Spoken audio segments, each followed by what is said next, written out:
Mga kaibigan, nag-request si Bunsonita na mag-hangout daw siya dito sa harapan ng ng bakuran at gumawa ko ng apoy para sa kanya. Medyo mausok, kailangan mo pa ng mga logs, pero at least walang mga lamok.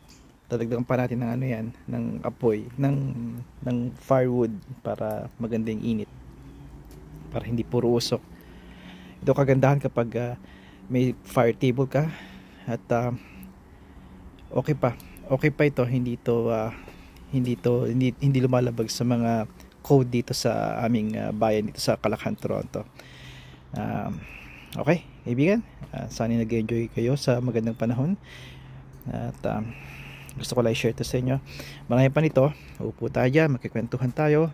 Buhay Canada, buhay Amerika. Hanggang sa muli kaibigan, padayon.